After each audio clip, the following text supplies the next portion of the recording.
Good morning, everybody. Welcome. Good morning. Is it gonna be in the morning?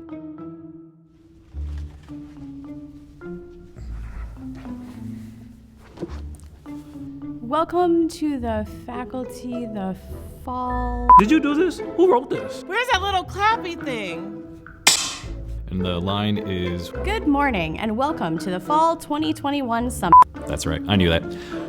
I mean, how do we say that now? Do we just say 21? I mean, is it 2021? I mean, I guess. Okay. But what's my motivation? Good morning and welcome. I don't want to do this. Maybe I can help get this started. I've never been to one of these summits, but I know this year you all wanted to provide an overview of the many amazing things happening around the college community and the talented people, that's all of you, making them happen. So I thought I would step in, give some perspective, help break things down, and maybe share how students feel about the stuff you're working on.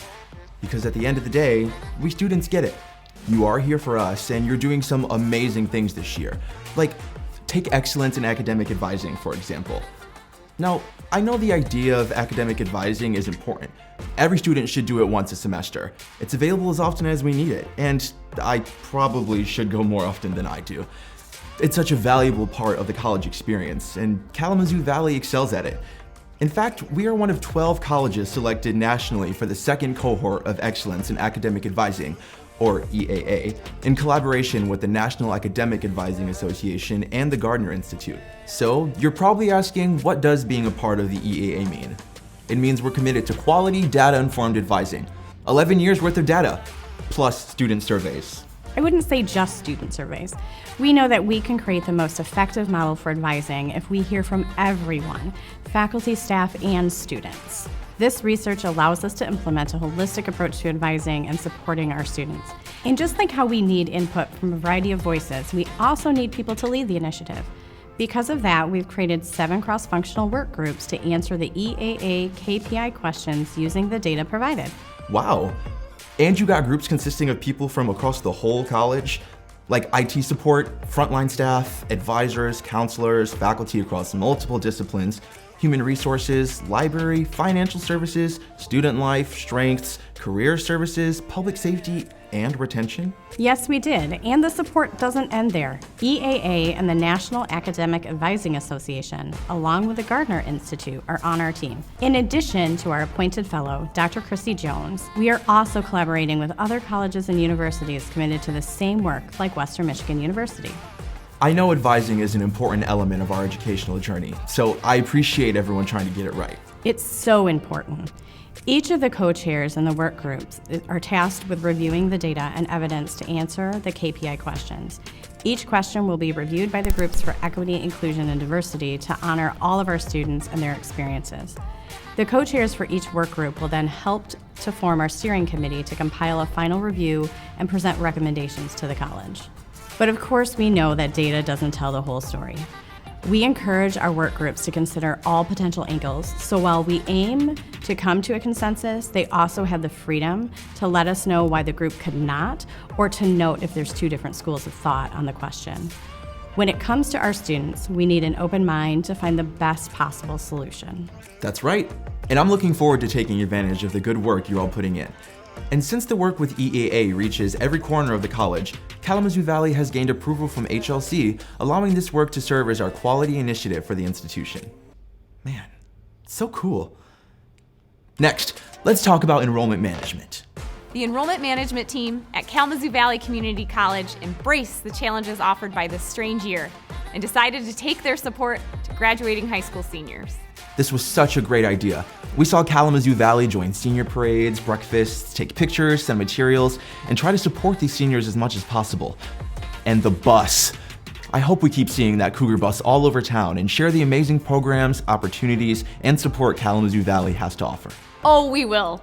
And it's because there's never been more financial options to help students come to Kalamazoo Valley and to keep those students academically engaged.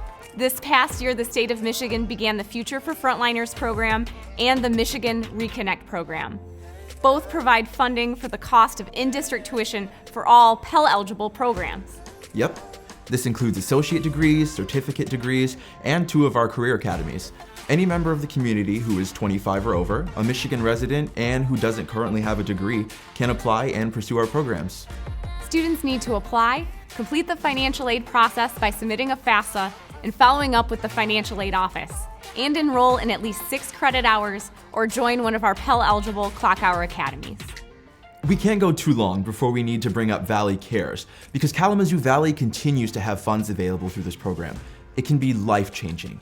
This award was created as a way to quickly provide funds to students in an accessible manner through a quick application. Trust me, it was so simple. We continue to receive funding through several federal stimulus packages and will continue to promote and award students throughout the fall 2021 semester. All enrolled students can apply beginning September 8th, the first day of classes. Each student can be awarded at least $1,000 to help us offset the additional cost as a result of the global health crisis. And speaking of amazing programs, I also learned about the new debt forgiveness program last year. Yeah, this is the big one. This innovative program includes a pathway to program completion for students committed to completing their degree with support from targeted coaching. We will continue to support this program and see students graduate who thought they never could come back to Kalamazoo Valley and complete their program. I know I'm thankful for the other scholarships that the Financial Aid Office offers through the generous funding from the Kalamazoo Valley Community College Foundation. The financial assistance application makes it easy to receive funding when we wouldn't otherwise qualify.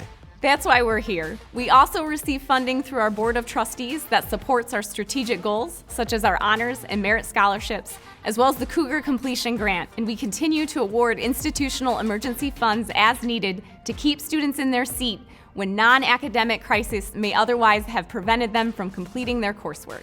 I mean, come on. Speaking of doing some pretty incredible things for people, let's check in with our career and continuing education team. As a part of efforts to expand reduced or no-cost training for underrepresented populations, Kalamazoo Valley is growing collaborations with Urban Alliance, the Northside Association for Community Development, and the Kalamazoo Promise to bring training right to the Northside neighborhood. The best part? These neighborhood-based training programs are open to all community members, regardless of their ability to pay. That's awesome.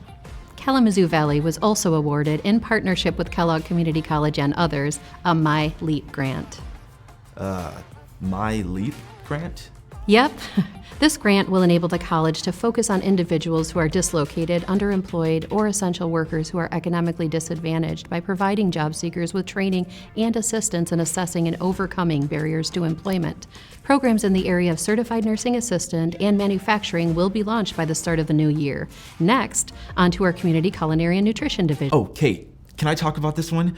So, Kalamazoo Valley has been doing amazing work for years to help community members seek out and prepare fresh and locally sourced food, right?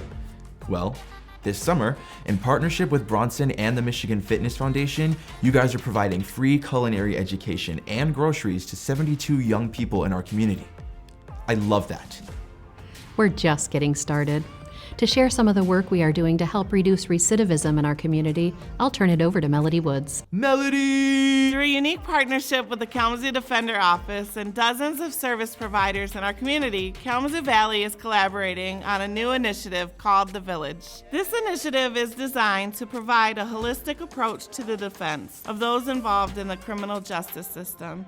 Together, we share the philosophy that it is only through community collaboration, advocacy efforts, empowerment of marginalized voices, and delivery of rigorous, accessible, personalized quality service provision that we will transform inherently unjust policies and systems into equitable institutions.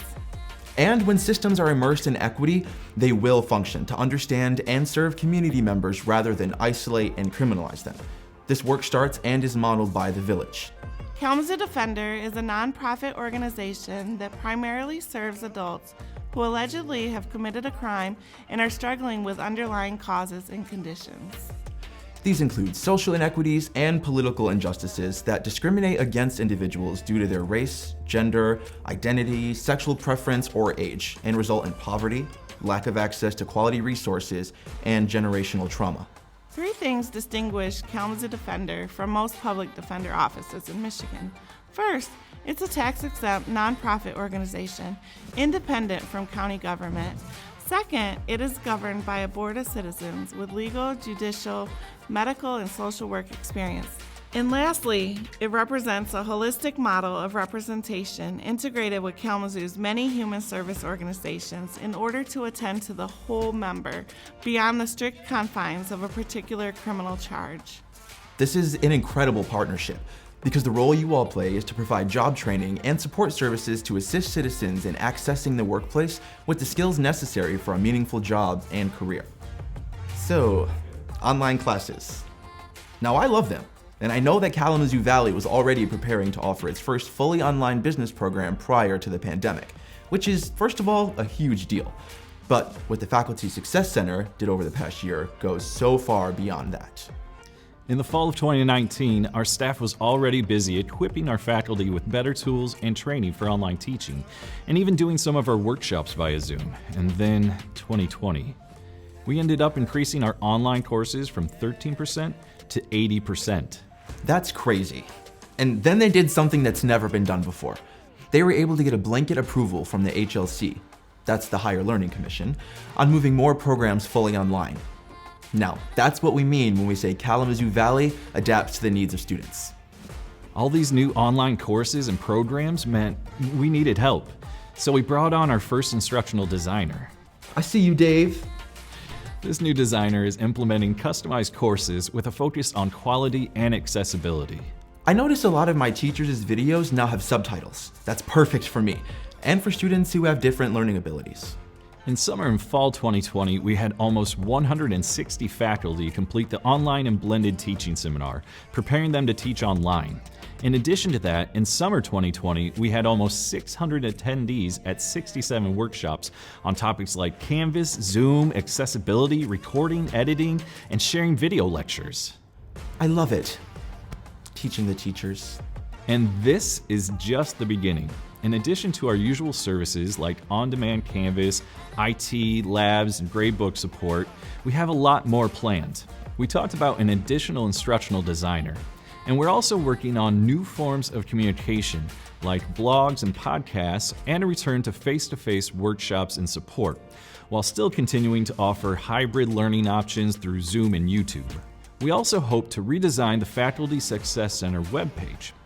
This is where we will consolidate all of our training materials to translate the live support you know and love into a user-friendly online experience. The Faculty Success Center is also rethinking their physical lab and workshop spaces to create better workshops with more staff support that work for both remote and hybrid audiences. Kalamazoo Valley Community College serves an increasingly diverse student body, which is something we greatly value.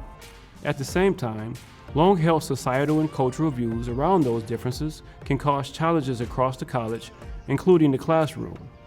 The louder call for social justice and the inequities exacerbated by the pandemic have resulted in unrest and mental health challenges for many of us students, our teachers, and the staff. That's right. So I've been working with faculty members and deans to help unpack those challenges and to help us explore deeply held beliefs which can result in barriers to inclusion and equity in the classroom. It's time for some mental health first aid. I couldn't have said it better myself, Trice.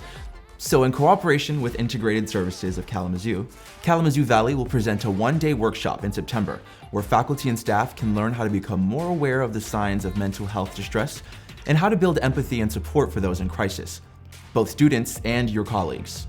Another item we're focused on is bias in hiring. Both conscious and unconscious bias during the hiring process is a real thing.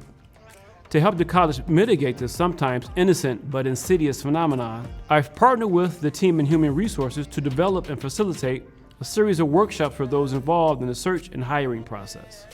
You should consider signing up for this training.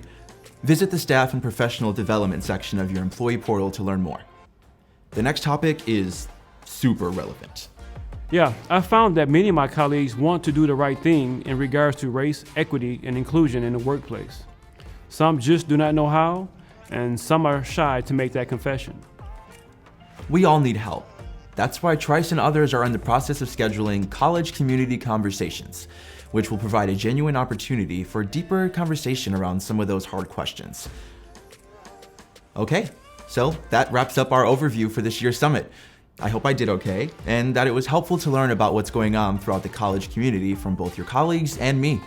And we know you probably have some questions, so next up, we have a panel to help dig in deeper about any of these topics in the video, or anything else on your mind. Have a great summit.